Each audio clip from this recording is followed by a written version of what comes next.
안녕하십니까. 예민수의 경제토크. 오늘은 이지스탁 이지은 대표님 함께하겠습니다. 어서 오십시오. 안녕하세요. 와, 주식시장에 정말 변동성이 급강해요. 그죠? 한국 시장이 유독 글로벌 시장 비교해서 이렇게 변동성이 큰 상황인데 우리 이지은 대표님은 이지스탁이라는 채널을 운영하고 계신데 주로 이제 어떤 내용들을 많이 다루세요?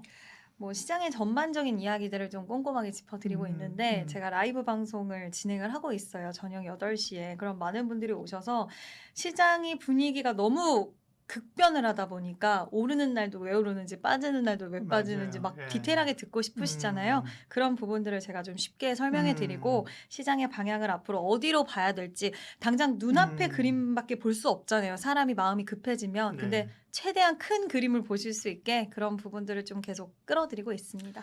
매일 8시에 밤 8시에 라이브? 네, 월요일부터 월요일부터 금요일까지? 목요일. 목요일까지. 금요일은 낮에 진행합니다. 아, 낮에 몇 시에? 장 마감쯤에 3시에서 그렇지. 3시 반 이때 합니다. 금요일 8시에는 다 이제 장 마감하고 그죠? 머리 한잔 식히러 머리 식히러 놀러 가야 되니까. 네, 네. 그렇군요. 또 우리 이지은 대표님을 좋아하시는 분들 채널에 가서 또 좋은 정보 얻으시면 좋겠고요. 반도체 얘기를 뭐 아니할 수가 없습니다. 사실은 워낙 잘 가다가 핑계가 좀 된 게 브로드컴의 실적 발표였었잖아요. 그죠? 네, 거기서부터 한번 시작을 해볼게요. 왜 이게 시장이 경기를 보이기 시작했는지.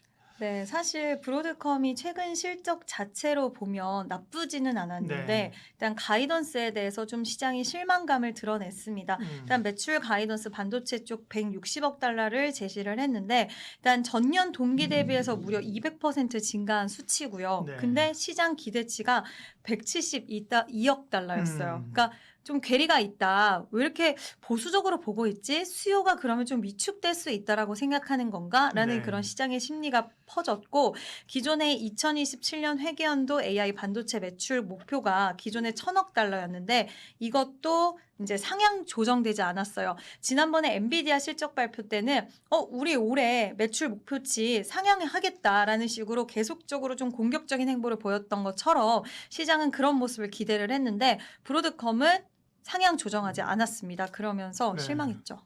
시장이 북치고 장구치고 다 하는 거예요. 그죠? 회사는 맞아요. 열심히 하는데 이 정도 할 걸로 생각했는데 상향도 안 하고 지금 이제 뭐 하는 거야. 그렇죠?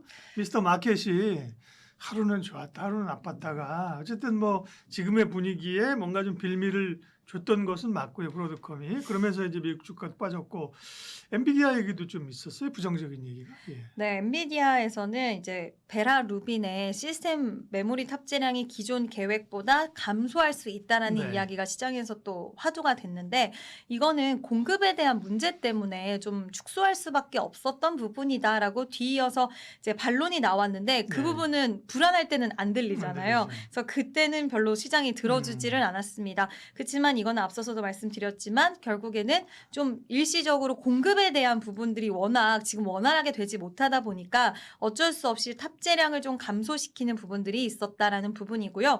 이제 오히려 시장은 좀 시간이 지나고 나니까 시스템 메모리 탑재량이 어떻게 변화되는지를 보면서도 HBM 수요가 여전히 견조한지 더 늘어나는지 가속기 출하량은 어떤지 렉다니 시스템 매출은 또 별개로 판단을 해야 된다라는 이야기가 뒤따라옵니다. 그러니까 헤드라인만 딱 봤을 때는 굉장히 자극적이었어요. 지금 더 감소한다고? 축소한다고?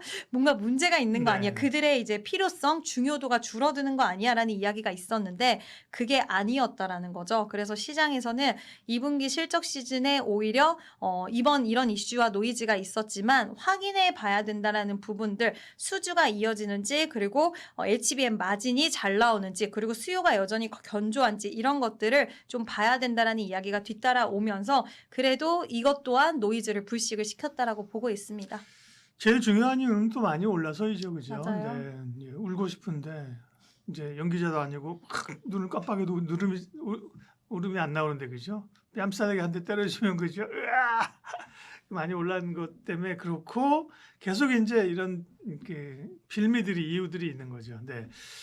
이런 것보다 더 중요한 거는 결국 이 반도체를 사주는 그 빅테크들, 특별히 이제 그 AI 센터를 짓는 뭐 하이퍼스케일러들이 이제 어떻게 하느냐, 그죠? 계속 투자를 하느냐, 돈을 벌고 있느냐, 이게 더 중요한 거잖아요. 네. 네, 일단 시장이 그런 의구심을 좀 가졌어요. 월 20달러 정도 되는 이제 개인들이 AI를 계속해서 채택하는 데 있어서 물론 개인의 인구가 워낙 많기는 하지만 그걸로 계속적인 마진과 그리고 돈을 벌어들이는 데 있어서 이게 지속될 수 있을까? 그리고 지속되지 않으면 결국에는 캐펙스 투자를 축소하지 않을까? 그런 메모리 기업들에게는 굉장히 불리한 환경으로 가지 않을까? 이런 시나리오들이 좀 제기가 됐는데 일단 하이퍼스케일러 기업들이 지금 궁극적으로 목표하는 부분들은 B2C를 넘어서 일단 기업들이 AI를 한번 장착하고 확장해 나가기 한다라면 그들의 구독 서비스의 가격은 개인들과는 정말 아예 다르다라고 볼 수 그렇죠. 있어요. 예. 규모 자체가.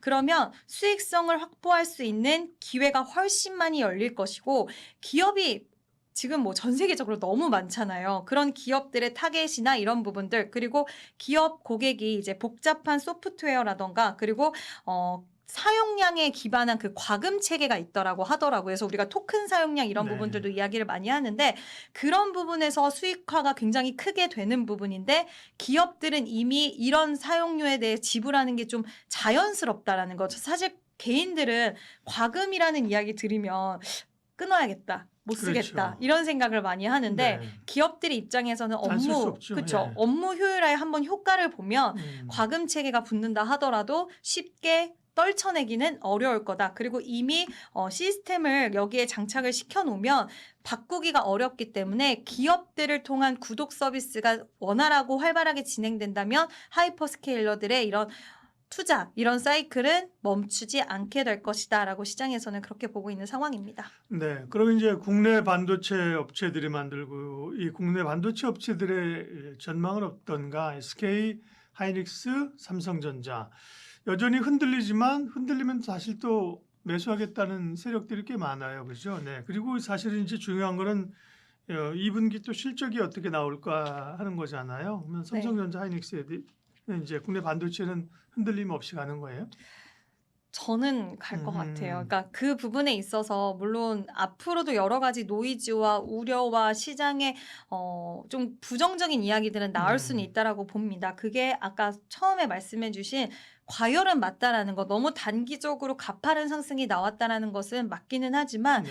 지금 세계 반도체 협회에서도 얼마 전에 발표한 자료를 보면 2027년을 넘어서 8년 그리고 더 나아가서도 더 수요는 계속적으로 늘어날 수 있다라는 걸 이야기하고 있고 젠스낭 CEO가 이렇게 말했어요.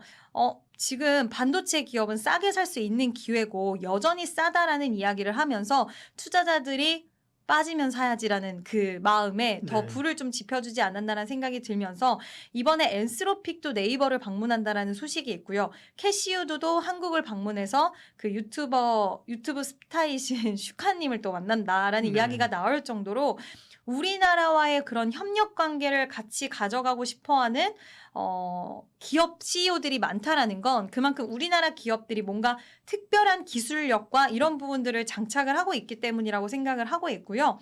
그리고 미국 시장에서 삼성전기가 프로쉐어즈라는 이 ETF 상품을 만드는 회사가 있는데 이번에 삼성전기 2배짜리 단일 종목 레버리지 상품을 만들겠다라고 신청서를 제출을 했다라는 소식이 전자가 아니고 들려오더라고요. 전기가. 전기요. 그래서 MLCC, FCBGA, 실리콘 캐펙스터 이게 정말 해외에서도 필요성이 그만큼 올라가고 있고 뭐 무라타에 이어서 세계 점유율 2위라는 이 부분이 있어서 네. 우리가 그냥 막연하게 예전에 그 MLCC 기업이라는 이미지가 물론 많이 주가적인 측면에서 벗어나긴 했지만 그때와는 아예 해외에서는 다른 평가를 받고 있다라는 거죠. 그래서 지금 조정은 앞으로 나올 수 있겠지만 네. 투톱을 비롯해서 그에 따른 부품주라든지 그리고 소부장 기업들 전반적으로는 저는 우상향 기조는 아직까지는 우리가 접지 않고 보는 게 맞지 않을까라 생각을 합니다.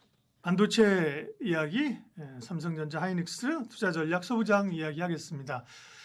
그런데 언젠간 팔긴 팔아야 해요, 사실은 그죠? 물론 이제 삼성전자, 하이닉스를 내가 그냥 안 팔아, 죽을 때까지 가져가.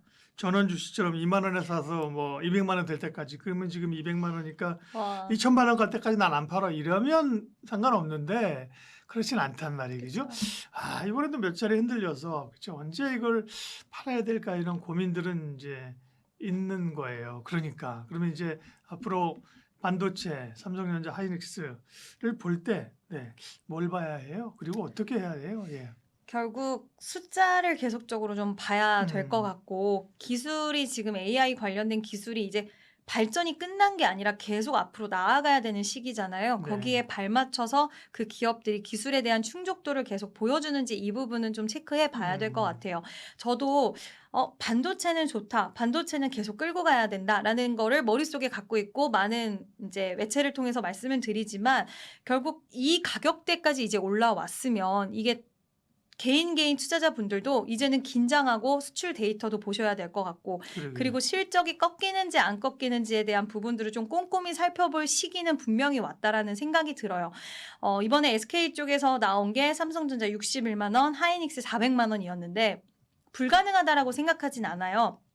2028년, 9년까지도 이 수요가 계속될 수 있다라고 한다면 불가능하지 않는데 그러려면 첫 번째 전제 조건이 하이퍼스케일러들의 지금 뭐 안 그래도 자금 조달 이슈들이 있는데 이 자금 조달의 이슈도 좀 살펴봐야 되는 부분은 구글이 800억 달러 자금 조달 유상증자 했는데 여기에 지금 그 워렌 버핏의 회사가 또 참전한다라는 네. 이야기가 나오면서 자세히 뜯어보니까 그 보수적인 회사가 들어갈 정도면 아직까지는 이쪽 관련된 시장이 전망이 좋구나라는 것을 체크할 수 있고 그래서 자금 조달 이슈가 나왔을 때도 어떤 방식으로 하는지 그리고 그럼에도 불구하고 현금 흐름이 괜찮은지 이런 것들 체크 필요할 것 같고요.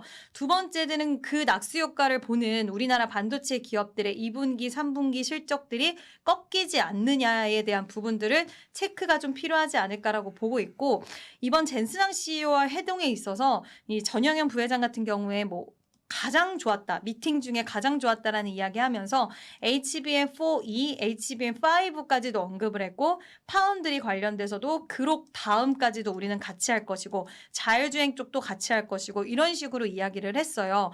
지금도 하고 있지만 앞으로도 같이 엔비디아와 파운드리 관련돼서도 앞으로 향해 갈 것이고 또 여기에 이번에 삼성전자는 파운드리 3분기 때는 흑자 전환 이야기도 나오더라고요. 지금 시장에서 노출된 부분들이 정말 시기에 맞춰서 착착 기술적으로도 숫자적으로도 진행이 되는지 이제는 좀 예민하게 판단을 해봐야 되는 그런 시기가 도래를 했다라고 생각을 하고 있고요.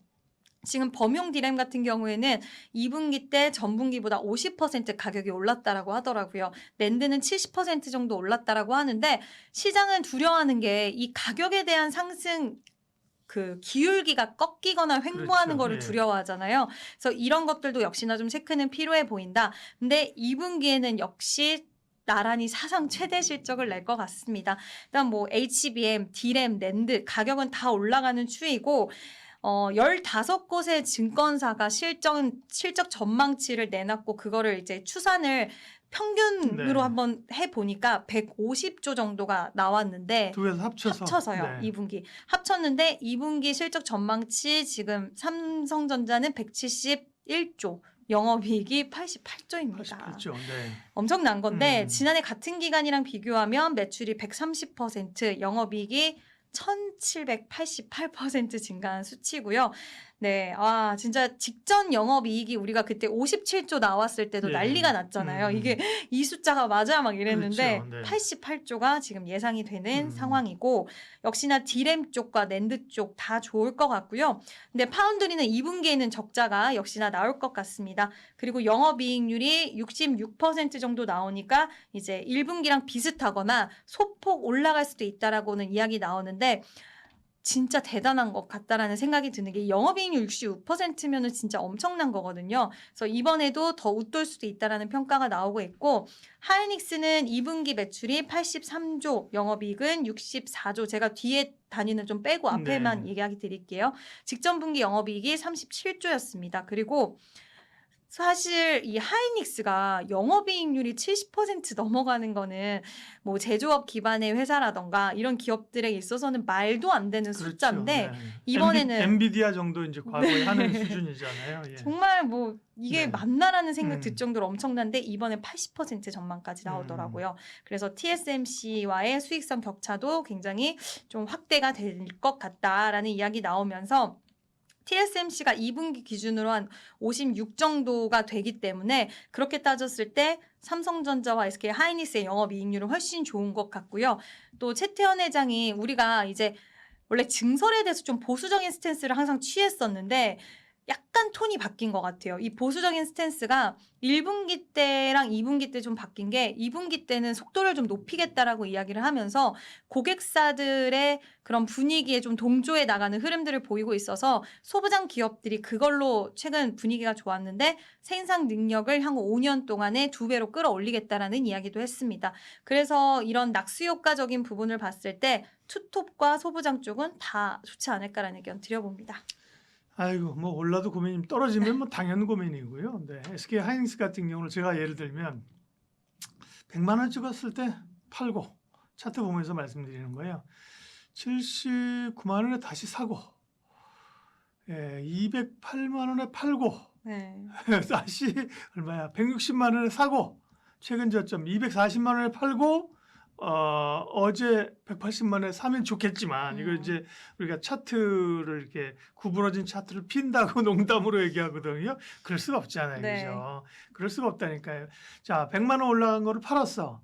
그런데 200만 원 되면 자신 있게 사겠어요? 못 산다니까요. 그러니까 못 사죠. 결국은 이제 가지고 가야 하는데 사실은 이 흔들리는 국면에서 어떻게 해야 될지도 고민이긴 합니다. 그래서 적어도 이번에도 팔 때는 아니다, 그죠? 예, 개인적으로도 저도 이제 물어보는 분들에게 뭐 일단은 분기 이익이 계속 늘어나잖아요, 네. 그죠? 분기 이익이라 말씀하신 가격이 꺾인다는 게 확인 될 때까지는. 근데 그것도 사실 어려워요. 나만 알아? 딴 사람 다 모르는데 회사 측이 나한테만 꺾일 것 같아라고 알려주겠어? 참 어려운데 행복한 고민이고. 네. 그러니까 삼성전자 하이닉스는 어쨌든 가져가야 되는 포지션이고 소부장들이 이제 이 하이닉스를 포함해서 결국은 증설하겠다는 얘기가 나오고 이제 코스닥도 오를 때가 됐어요, 그죠? 그렇게 보면 이제 소부장도 전보다는 조금 이제 관심을 조금 더 두어야 될 것 같은 생각이 들어요, 그죠? 네, 소부장이 오늘은 전공정 쪽이 좀 좋더라고요. 유진테크, 뭐 원익 IPS, 테스 이쪽 라인이 좋은데 결국 전공정 쪽이 좀 좋았던 부분들은 여러 가지는 있겠지만 증설을 땡긴다라고 했을 때 가장 먼저 장비 도입이라던가 이런 쪽으로 기대를 하는 것도 있지만 네. 요즘 HBF라고 해서 낸드 관련된 뭐 이렇게 싼낸 거 네. HBM처럼 예약이 나오는데 거기에 이제 증착 장비들이 또 필요하다 보니까 샌디스크도 그렇고 HBF 이야기를 꾸준히 시장과 소통을 하다 보니 그에 따른 수혜적인 부분도 없지 않아 있는 것 같고요. 일단 장비 단은 많은 분들이 이야기하는 게 장비주들은 저도 한번 이렇게 쭉 봤더니 확실히 살짝 밸류에이션은 좀 높기는 높은 것 같아요. 기대감이 컸었던 만큼. 예. 그래서 장비주들은 이번에 2분기 실적쯤에는 좀 매도를 일부 정도는 하는 게 좋을 수도 있다라는 이야기도 나오는데 당장 시장은 확실히 소부장 안에서는 항상 장비단이 가장 좀 수혜적인 측면으로 조명을 받고 있는 것 같고요. 근데 이 안에서도 잘 보셔야 되는 부분들은 우리가 반도체 투톱을 가장 유망하게 보는 이유가 실적이라는 키워드잖아요. 소부장도 마찬가지인 것 같습니다. 뭐 한미 반도체를 비롯해서 실적, 영업이익률 두 자리 숫자 나오는 쪽도 있고 이 안에서도 굉장히 희비는 좀 엇갈리는데 이익률이 탄탄하게 나오거나 안 그러면 정말 고객사를 딱 붙잡고서 테스가 이렇게 잘 갈 수 있었던 이유도 주가가 상당히 조금은 쉬어갈 때 SK 하이닉스와의 수주가 있었고 그리고 이 회사는 낸드와 디램 쪽에 다수혜를 받을 수가 있고 여기에 두 고객사를 품고 있고 이런 식으로 스토리는 제각각 좀 다를 수가 있기 때문에 스토리를 기업마다 소부장 기업들이 지금 아마 상장되어 있는 회사가 100종목 정도 될 거예요. 그러니까 왜냐하면 소부장이 네, 다른 기업, 다른 사업 영위하면서도 우리도 반도체 장비예요. 이런 식으로 하는 기업들까지 다 포함을 하면 굉장히 많은 기업들이 소부장에 속해 있는데 이 안에서도 좀 선택과 집중은 할 필요가 있다. 이익이 잘 나오고 그리고 고객사가 좀 탄탄하고 기술적으로 인정을 받은 기업들을 포섭하는 게 좋지 않을까라는 의견 들어봅니다. 자, 그러면 이제 마지막으로 피해갈 수 없는 질문, 삼성전자와 하이닉스 가운데 어디가 지금 더 좋냐, 그렇죠? 네. 이전에 어디가 좋아요 하고는 결이 좀 다른 건데 사실 같이 가요, 그죠? 같이 가는데 그때 이제 이것도 밸런스 잡으려고 하면 어려운 것 같아. 같이 어려우면 같이 가주시면 되는데 포인트를 얘기하면 어쨌든 삼성전자가 최근에는 노조 파업도 끝나고 그죠? 캐파 자체가 크고 말씀하신 이제 파운드리 쪽도 기대감이 있어서 잘 가는 것 같다가 그죠? 젠슨왕 오고부터 또 하이닉스가 잘 가요. 그죠?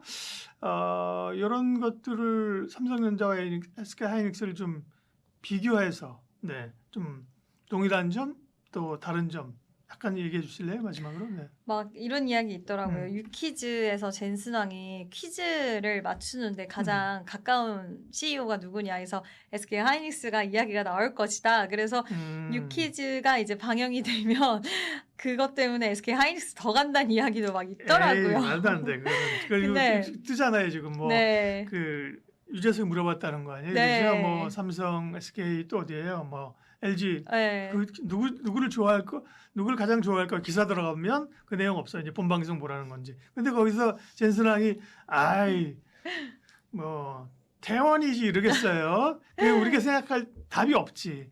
나는 뭐 다 좋아요. 삼겹살 많이 사주는 사람이 더 좋아요. 이렇게 대답하겠죠. 그쵸. 근데 예. 뭐 그런 이야기도 나오더라고요. 음. 근데 오늘 지금 기준으로 SK 하이닉스가 15% 올라가고요. 삼성전자가 그러니까요. 거의 9% 가까이 음. 올라가는데 저는 삼성전자 두 기업이 다 흐름을 같이 할 것이라는 전제 하에 지금은 삼성전자를 보는 게 맞다라고 보고 있고요. 왜냐하면 가격에 대한 변동성이 최근 SK 하이닉스가 훨씬 더 컸는데 그 부분을 미뤄봤을 때는 2배 레버리지 상품도 하이닉스 상품이 훨씬 더 변동성이 크더라고요.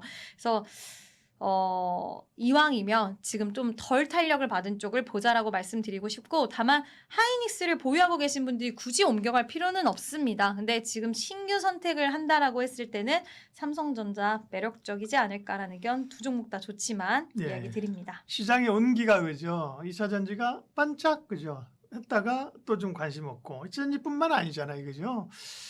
그런데 2차 전지는 이제 뭘 봐야 됩니까? 지금 상황은 어떻습니까? 네. 2차 전지는 오늘 시장에 반등이 나오는데도 잘 같이 가지를 못해서 좀 아쉬워요. 네. 그렇지만 이게 아쉽기는 합니다만 그럼에도 불구하고 그럼 2차 전지가 지금까지 그럼에도 시장에서 좀 빛을 보였던 그 내러티브들이 훼손이 됐냐? 그거를 생각했을 땐 아닌 것 같아요.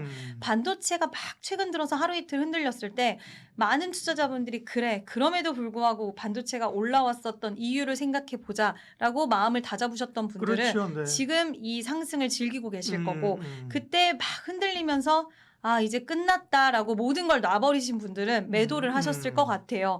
근데 2차 전지도 마찬가지라고 생각을 합니다. 물론 반도체와 비교하기에는 뭐 실적 부분이라든지 이런 것들이 다소 아쉽기는 하지만 우리가 애초에 2차 전지를 바라보는 시선이 실적이 지금은 어렵지만 이제 하반기부터는 좀 좋아질 수 있을 것이다 라는 쪽으로 봤고, 성장에 대한 턴어라운드를 기대를 했고, 여기에 ESS 쪽에 또 기대감이 있는 상황이었고, 또 유럽이라든지 미국이 요즘에 기조 자체가 워낙 중국 쪽으로 좀 타이트하게 진행이 되다 보니까 그에 따른 수혜적인 측면들을 봤던 건데, 그게 훼손이 됐느냐라고 생각한다면 아니라는 거. 그래서 좀 정리해서 말씀을 드리면 시간은 걸릴 수 있다. 하지만 이 섹터에 뭔가 큰 악재가, 돌발 악재가 나오거나 한 것은 아니라고 생각을 합니다. 네, 그러니까 이제 좋은 생각으로 가지고 계신 분들이나 조금씩 사모을 수 있는 구간일 수 있다는 건데요.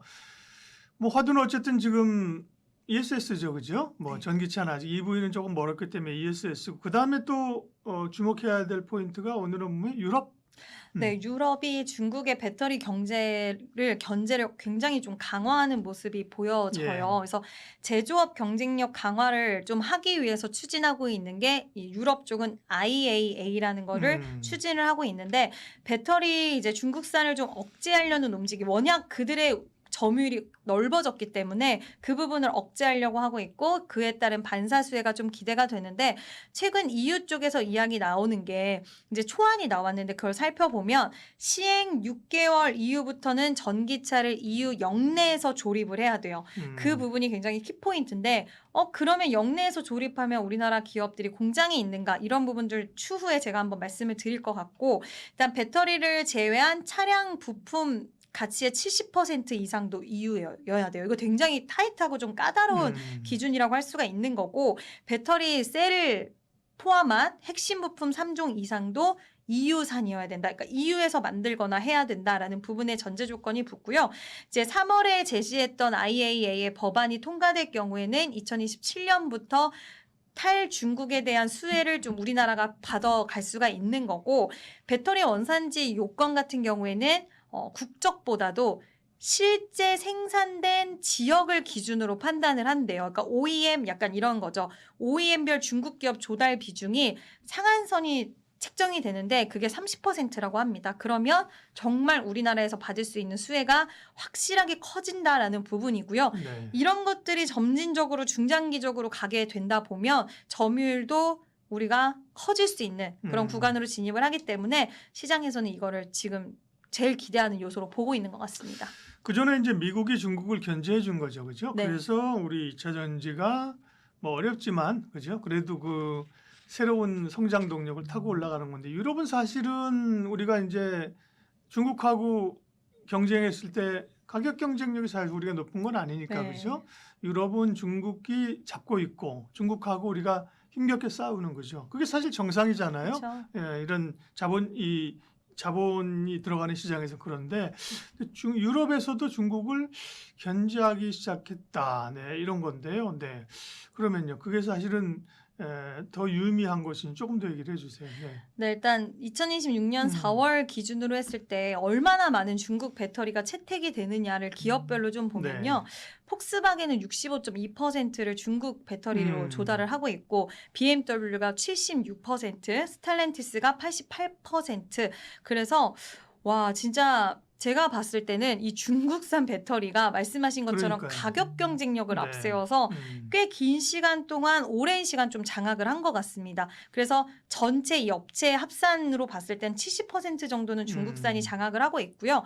근데 만약에 여기서 중국계 배터리 비중을 30%로 제한을 한다라고 봤으면, 그럼 우리나라 입장에서는 폭스바겐 쪽으로는 지금 절반 정도 35% 정도, 그리고 BMW에서도 46 정도, 네. 이런 식으로 이 공급 물량의 이 정도는 우리나라 쪽으로 끌고 올 수가 있다라는 거죠. 그래서 시장에서는 비중이 지금 굉장히 높긴 하지만 반대로 생각하면 우리가 뺏어올 수 있는 비중이라고 보고 있고, 지금 뭐 봐야 되긴 하겠지만 지금 상태로는 네. 굉장히 좀 긍정적인 시각이 유럽에서는 확실히 열린 것 같습니다. 큰 변화죠. 그게 이제 가시화된다고 하면, 뭐 미국은 이제 미국 시장을 우리 업체들이 사실은 주도권을 잡고 있는 거고, 유럽은 사실은 쉽지 않은데 국내 업체들이 선전을 해가고 있다, 이런 거 있는데, 정책적으로 이렇게 막아주면 또 다른 이제 판이 열릴 수 있는 거죠. 네, 그 부분이 정책은 근데 또 뭐 오락가락하기도 하고 뭐 좀 늦춰지기도 네. 하고 막 이래가지고 변수가 좀 있긴 해요. 원래 뭐 유럽에서 내연차 퇴출, 그죠? 맞아요. 그거 한다 그런 것도 이제 막상 닥치면 또 늦춰지고 이렇거든요. 어쨌든 좋은 소식이고요. 그 다음에 모두에 말씀드린 것처럼 지금은 어쨌든 ESS가 얼마나 성장하느냐가 이제 중요한 포인트잖아요. 이 부분은요.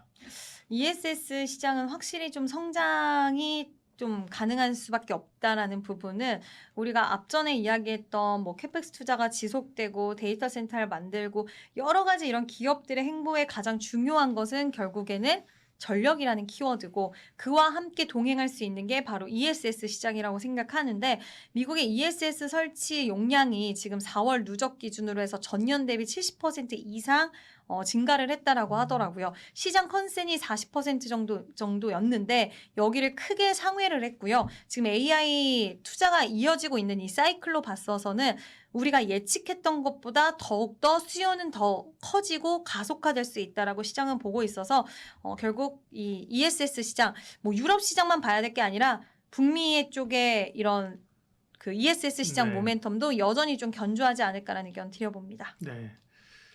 그러면 지금 얼마 전에 LG 에너지 솔루션이 그 수주한 거, 그것도 ESS였죠? 네, LG 네. 에너지 솔루션이 이번에 이제 올해로 봤을 때 누적 수주 같은 경우에는 10기가와트시 정도로 추정이 된다. 시장에서는 이렇게 네. 보는데 연간 수주 목표가 90기가와트시였어요. 그러면은 지금 6개월이 지났는데 이렇게밖에 못 채웠으면 물론 무조건 다 채울 수 있다라고 보지는 않지만 그래도 제시한 부분은 어느 정도 이야기가 오고 갔던 것들도 있을 거기 때문에 하반기부터는 수주가 크게 일어날 수 있다라고 생각을 했는데, 여기서 LG 에너지 솔루션의 북미 자회사가 수주 소식을 들려줬습니다. 버테크가 최근에 DT 에너지와 2년간 16억 달러 정도의 이제 BSS 공급 계약 체결을 했는데 7.2 기가와트 정도라고 시장에서는 좀 추정을 하더라고요. 근데 오라클 데이터 센터랑 연결이 되어 있다라는 거죠. 그 얘기는 우리가 태양광, 풍력, ESS 이렇게 세트로 봤던 게 이젠 데이터 센터 ESS로 직접적인 연결고리를 미뤄 본다라고 했을 때 이번에 이 계약 규모가 크지 않다라는 이야기도 있기는 하지만 여기에 이 내용을 살펴보면 데이터 센터와 화석연료 발전 연계용으로도 ESS를 스토리를 잡아갈 수 있기 때문에 더 큰 계약, 그러니까 넓은 내용의 계약이 좀 나왔다라고 시장은 인식을 하고 있는 것 같아서 ESS 시장도 여전히 좀 유망하게 봐야 될 것 같습니다. 미래를 보면 EV 전기차고 그죠? 그다음에 또 실질적으로 가까운 시일 내에 성과가 나는 쪽이 ESS고 유럽 시장을 주목해야 된다라고 이제 얘기를 포인트를 이제 오늘 또 하셨는데요. 네. 그럼 이제 기업별로 보겠습니다. 지금 말씀한 유럽 쪽이라든지 혹은 ESS라고 할 때 어디가 수혜를 받는 건지요? 일단 시장에서는 LG에너지솔루션을 좀 이야기를 많이 하긴 하는데 기업별로의 이런 좀 내용들은 좀 다른 것 같아요. 네. 일단 10년 정도 유럽 현지에서 굉장히 공장을 꾸준히 건설하고 생산 거점을 늘려왔습니다. 이제 그게 빛을 발할 때가 됐다. 시장은 좀 이렇게 보고 있는 것 같고요. 원래 유럽은 삼성 SDI 아니에요? 맞아요. 네. 근데 이번에는 LG 엔솔이 저도 그래서 막 네, 네. 찾아봤거든요.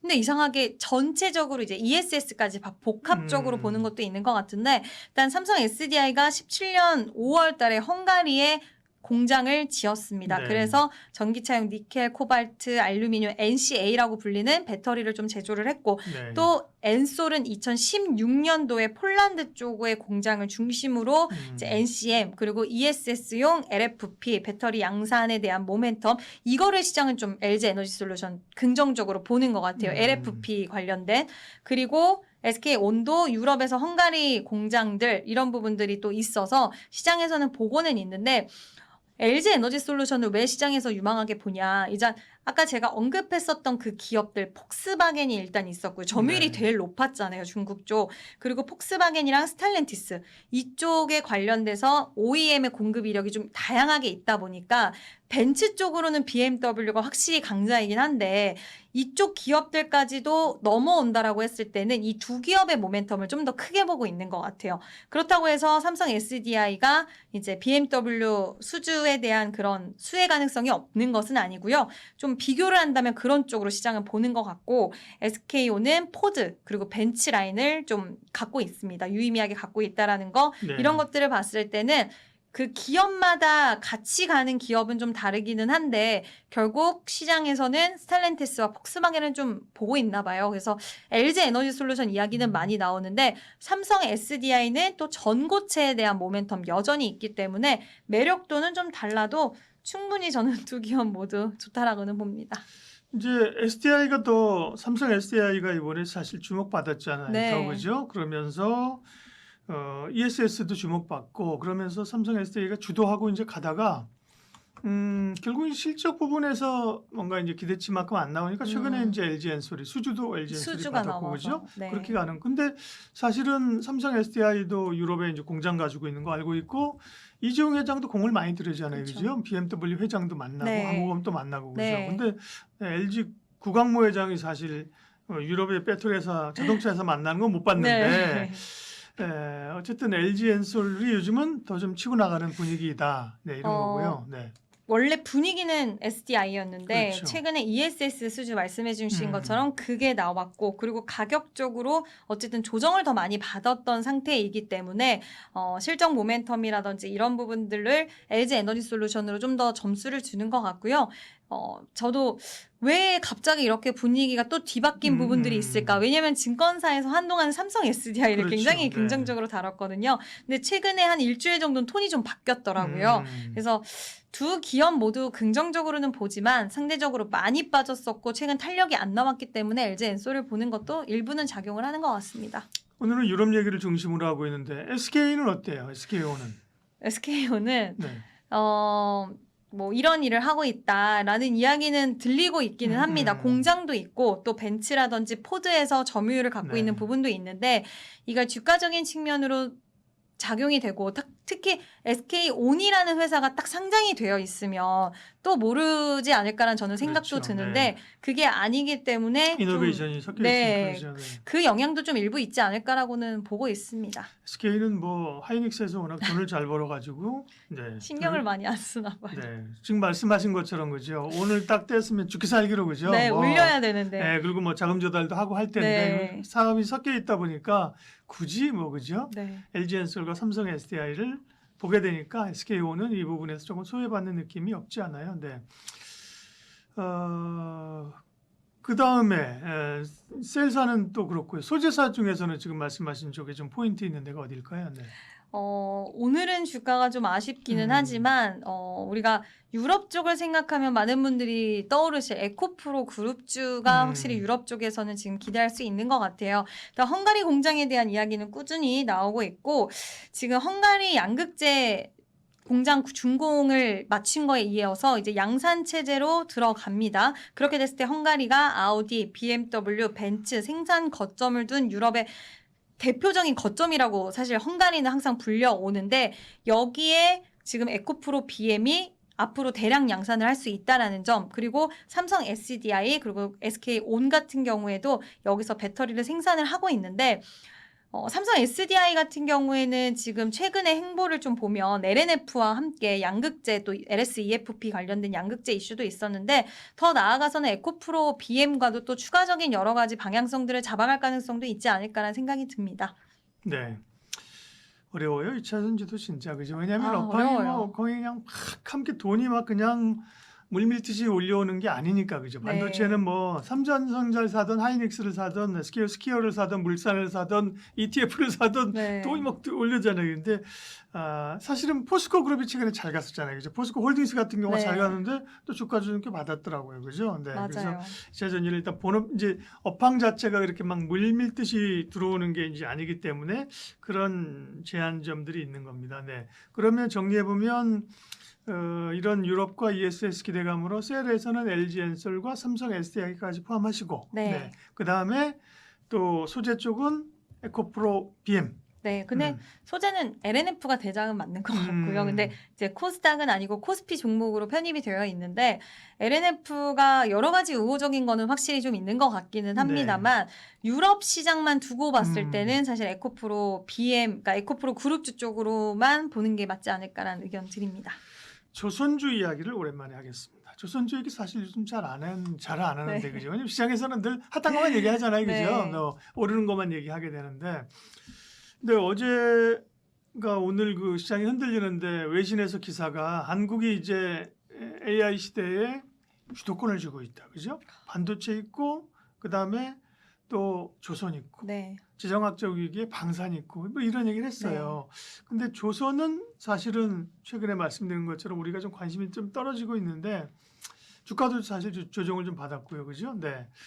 뭘 봐야 됩니까? 뭐가 포인트입니까? 포인트는 뭐 최근에 억울한 섹터가 너무 많죠. 모멘텀이 나와도 그 모멘텀을 받아가지 못하는 섹터가 너무 많은데 그 안에서 최근 뭐 골드만삭스라든지 많은 외사 쪽에서도 우리나라 만 이상을 외치는데 봐야 되는 섹터에 꼭 조선주가 들어가 있어요. 그리고 그래요? 방산주도 많이 들어가 있긴 하지만 방산은 이제 지정학적 리스크라는 그 빅 일정이 있었고 그 일정에 따라서 주가 변동성이 좀 나올 수는 있다라고는 생각하지만 조선은 긍정적인 시각도 많고 또 지정학적 리스크에 있어서 수혜를 볼 수 있는 측면들이 훨씬 많은데 왜 이렇게 좀 계속적으로 주가를 못 받아갈까?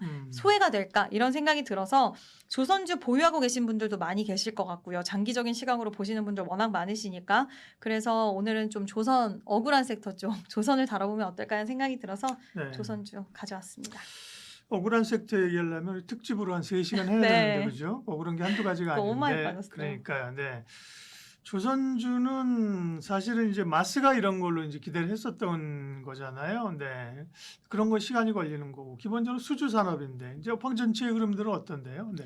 일단 중동적 전쟁 나고 나서 많은 분들이 이제 접하신 부분이 이번에 전쟁이 나면서 해운이라던가 조선 시장도 시장 구조가 굉장히 빠르게 재편되고 있다는 이야기를 많이 들으셨을 거예요. 네. 에너지 공급망이 전체적으로 흔들렸고 에너지 운반선에 대한 수요 올라가면서 LNG 운반선 확대가 될 것이다라는 이야기가 나왔고 그렇죠.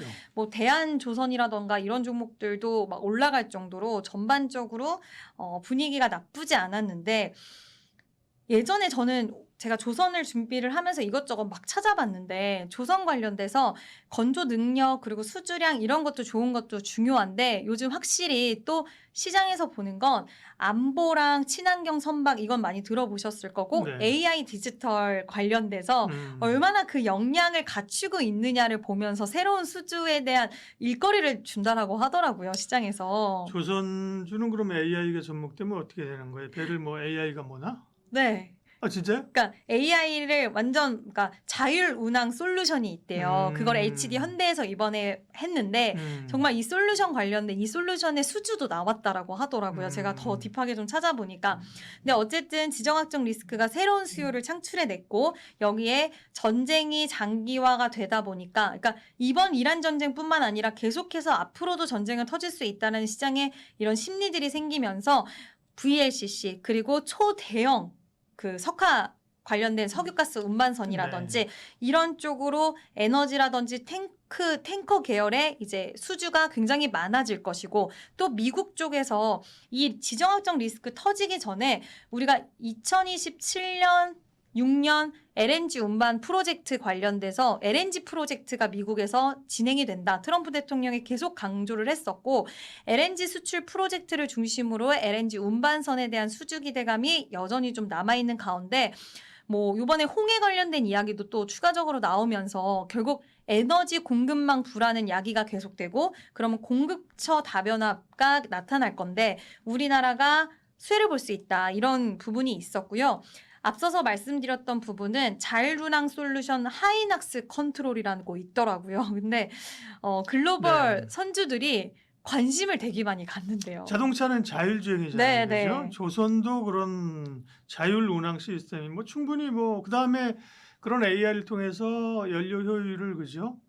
높인다든지 이런 건 뭐 충분히 그다음에 지난번에 뭐 AI 그 데이터 센터의 중속 선박 엔진 그죠? 그걸 사용한다 이런 얘기가 많이 있었잖아요. 결국은 AI와 연관이 돼야 되는데 기업별로 좀 보겠습니다. 그럼 어쨌든 그런 그 변화들 뭐 이런 것들을 어쨌든 제일 앞단에서 쫓아가는 중심적인 회사는 어쨌든 HD 현대잖아요, 그죠? 맞는 것 같아요. 현대중공업 그죠? 네. 며칠 전에 이제 그 기업의 그 임원들이 모여서 네. 그 조선 회사 각각의 회사들이 이제 앞으로 어디를 방향성을 잡고 갈 것인가에 대한 그런 뭐 간담회 이런 것들을 진행을 네. 했는데 HD 현대가 그 이야기를 했다라고 하더라고요. 우리는 AI를 접목해서 근데 자율운항이라는 게 생각해 보면 배가 바다 위에 떠서 오랫동안 있었을 때 인력에 대해서 피로도도 느껴질 수 있고 이거를 AI가 자율운항으로 대체할 수 있는 부분이 있다라고 한다면 네. 좋아할 것 같아요. 심지어 우리나라 선주사 HMM 같은 경우에는 지금 40척 공급 계약을 또 체결을 했다라는 소식도 들려오면서 이게 그냥 청사진을 그리는 게 아니라 실제 수주로 이미 이어지고 있고 HD현대는 우리는 이 솔루션으로 뭔가 차별화를 좀 만들어내겠다. 그리고 앞서서 말씀하신 힘센 엔진 관련돼서 AI 엔진, 이제 전력에 대한 키워드도 갖고 가는 회사다라고 피력을 했다라는 이야기가 있었고요. 삼성중공업은 FLNG 네, FLNG 쪽으로 왜냐하면 FLNG가 수주가 한번 나오면 최근 수주가 있었는데 보통 규모가 3조, 4조 정도 되더라고요. 그러니까 규모가 굉장히 탄탄하고 우리나라 안에서는 FLNG는 삼성중공업이 할 수 있는 일이기 때문에 지금 FLNG 그리고 LNG 밸류체인 강자로서 우리는 앞으로 나아가겠다. 그리고 부유식 데이터 센터 요즘 새로운 먹거리다 이야기 나오는데 이쪽에서도 삼성중공업이 강자다라는 부분이고요.